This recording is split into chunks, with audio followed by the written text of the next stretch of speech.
Turkey's economic collapse is worsening, with economists estimating inflation numbers for the year around 30%. Things are not looking good as we move into 2022. So, throughout this video, I'll be explaining why this is, what's going on with Erdogan's monetary policy, capital controls, their current account deficit, and how all these things tie together. Most importantly, I'll be breaking all these things down in kind of an easy to understand way so you can really process this information and then figure out what to do about it from an investment standpoint. So at the beginning of this year, I spent around 3 months in Turkey and found it very, very interesting how the trends and kind of the catalysts that have led up to today really we saw in the 70s, 80s, and 90s. So if you study Turkey's economy, you'll see that there was over 3 decades where we saw crazy high inflation in the Turkish lira, where really it ranged from around 40 to 80%. Some years it went over 100% with inflation. Now, this is insane. A lot of people just has very, very basic understanding of inflation. This really helps the rich, right? So people that actually have their money stored in assets, because as inflation increases, so do the assets in value, because what are they denominated in? Well, that's the actual individual currency. Now, who gets hurt by inflation? Well, the people that get hurt by inflation are the people that are typically spending their paycheck, right? In the US, we call this, paycheck to paycheck, living for the work week. So that's kind of the sad thing here is typically the people that are not educated around these things, those are the people that get hurt the most. And that's what we're seeing currently going on in Turkey. And that's why it's a very, very important topic, in my personal opinion, to provide information around, especially, if you're living in Turkey, you see what's going on with the news, how there's less and less just objective news on what's going on, which I'm going to be trying to be as objective as possible throughout this video. I absolutely love Turkey. I love the Turkish people, but it's very, very important to kind of break down what's going on in the economy currently. And one of the most important things to understand is their current account deficit, which is actually one of the worst in the world. Basically, to understand a current account deficit, you can take imports and exports and see, okay, what's coming in and what's going out. Turkey has a massive deficit in this. That basically comes down to you're basically importing more than you're exporting, right? So on a micro level, if you're looking at like an individual and you're looking at, okay, what is an individual's current account deficit? You would say, okay, how much are they saving and how much are they spending, right? So if they're spending more than they're saving, aka what Turkey's doing currently and what they've been doing for a while now, this is not a good thing. And this cannot be stable for a long point in time. Now, when you have the ability to artificially manipulate the currency, different assets in the environment, and interest rates, which we'll be talking about more, this kind of causes for a very, very strange situation where typically the powerful can gain from this, and the people that are saving, working in the economy, they typically get hurt from this. Look at Argentina and Venezuela. So with this, we see this crazy current account deficit. In 2018, it peaked at around $51 billion, which is pretty crazy. Beyond this, one of the most important things we have to kind of look at, that's kind of one factor in this. So as that happens, essentially what we see is the demand for Turkey's imports. They're very, very reliant on imports, right? So Turkey is not the best at exporting. Now, they do have a lot of plans to kind of go to what China's done as far as their export strategy. But if we're looking at Erdogan's monetary policy, one of the things I talked about in videos at the beginning of this year really came down to how he fired these central bank heads that were trying to do beneficial things for the economy. They were trying to raise interest rates, which is a good thing. And Erdogan, for some reason, is just obsessed with these low interest rates. And it's very, very strange, mainly due to the fact that low interest rates, if you're just looking at it from the perspective of, okay, what does it incentivize and de-incentivize? Well, it de-incentivizes saving and it incentivizes spending. So people are essentially making their money and then spending it right away. So we see this in capital controls and price gouging as well. A recent example of these price controls really comes down to Turkey's police force that actually recorded a video that was sent out on Twitter that went relatively viral. Basically, they were going around to these different grocery stores and scanning different QR codes to see the different prices.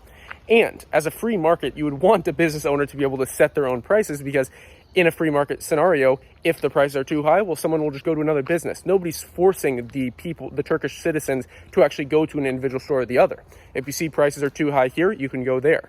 But when you have a scenario where there are capital controls, where you have fixed prices, this really hinders innovation. This hinders this free market capitalism that is so important in economies all around the world. When we see these things like price controls happening throughout history, we see a lot of collapses of societies. Look at the Soviet Union. So these trends are not good to see at all. And what we end up witnessing is essentially business owners who are trying to survive, trying to deal with this current situation that they did not themselves cause. When we see these not record high inflations, but crazy high inflation numbers, it's really, really important to understand that, well, what do you do as a business owner? If you just go ahead and kind of do things as if there was no inflation, if you kind of just pretend that this is not going on, well, you end up having a failed business. And at the end of the day, you have to adapt. You have to kind of innovate in your own environment. And really what this comes down to is raising prices. As inflation increases, you have to raise your prices. And you're looking at, the prices of imports. This is one of the massive, massive issues. And one of the reasons that I brought up that current account deficit is because as you see, they're importing more than they're exporting. And then along with this, we see, lower interest rates. We see higher inflation numbers. This creates for kind of multiple different factors that all contribute to business owners who are actually selling those goods or services needing to increase their prices. And this is not to any faults of their own. It's very, very important to understand that. And I think that video was very, very telling because it's kind of crazy when you see this. This is a bit dystopian when you see police officers going into a grocery store, scanning QR codes. You can probably find that video online. Maybe I'll try and have a link to it down below. But it's very, very important to understand, the negative effects of things like this happening. And, this kind of domino effect, like I was speaking on earlier, of how we could see other countries, kind of maybe moving towards this in 2022. So a bit concerning there, but, it's not all downside for Turkey. There is a way to fix these problems. It's not like this is the end all be all. I think raising interest rates, like the other central bank heads tried to do before Erdogan fired them, was a very, very good option. But now that it's kind of came and went, I'm hearing this. Oh, wow. Whew. I'm here in Panama. I'm not sure exactly what kind of animal this is. I'm here in this rainforest. Wow, is it Huh. Sorry about that, but this is actually really cool. I'm in the middle of this video, but I'll show you this. I'm not sure what that is.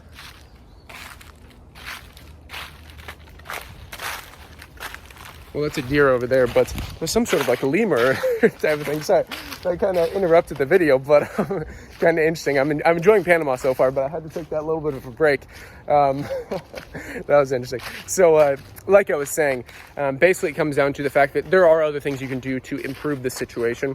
It's not it's not a lost cause for Turkey. I think there's a lot more upside. Obviously, the Turkish people are great. I think they're very, very innovative. But when you have this kind of macro backdrop of, okay, you're storing value in something that is decreasing over time significantly, it's, what do you do about it? Well, as a business owner, you raise your prices. As an individual, you look for inflation hedge assets, right? So maybe you look to things like gold, right? A traditional store of value. Maybe you look to something new, a bit more volatile, like cryptocurrency that I talk a lot about on this channel. Not exactly sure what that is, but hopefully you don't see me get attacked while I'm in this rainforest recording this video. But like I was saying, let's see. So as an individual, what can you do to kind of fight this? Well, it comes down to looking for those inflation hedge assets. You can look at things like real estate, but the problem in Turkey is the real estate market has been extremely artificially manipulated. You look at these kind of ghost cities. And you kind of see, in the north of Turkey, there's this one where it looks like all these kind of like miniature castles. And they're all empty. It's just an abandoned town because Turkey kind of created this environment, but didn't really follow up on it. So we see a lot of poor monetary policy, a lot of poor economic decisions. And I hope for the best in Turkey in 2022, but things are not looking bright. Lastly, I want to discuss this coup we witnessed in 2016 and really break down this in kind of a little bit of a perspective as we move into 2022 with Erdogan's leadership and kind of some of the controversy around this. So essentially what we saw here, it was kind of this uprising against Erdogan, or some people say it's a supposed uprising. Maybe it was kind of something that they created to gain a bit more power, which actually at the end of the coup, we saw them seize more power and push out a lot of people, a lot of the opposing forces against Erdogan. And again, this is very, very controversial, so I don't want to get into anything that I'm going to regret here, but it's very, very important to shine a bit of light on this and just objectively share kind of what happened. So after this coup, I'm not going to get into the exact details of it, but what we saw was over 35,000 teachers got basically fired from their jobs, banned. We saw over 3,000 judges. We saw thousands of military be kicked out. And with this, it's very, very concerning as we move into 2022, because the more people that speak out, the more people that try and change things, kind of go against Erdogan's policies, we see much more pushback. So I thought that was just very, very important to kind of share here at the end of the video. I'm curious what you guys think around Turkey's economy. If you have any questions, anything like that, let me know down below in the comments. Not a very organized video, but I figured I'd share this as I'm kind of going through this walk here in Panama City. This is actually just right outside of the city. They have this like beautiful rainforest park area.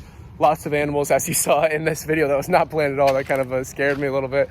But yeah, that's all for this video. If you guys enjoyed it, like the video, subscribe to the channel, stay up to date. Hit the notification bell, click all. You can follow us on Twitter at investglobal_IO. We also have a Telegram group down below in the description. Lots of big things coming in 2022. So happy New Year. Bye-bye.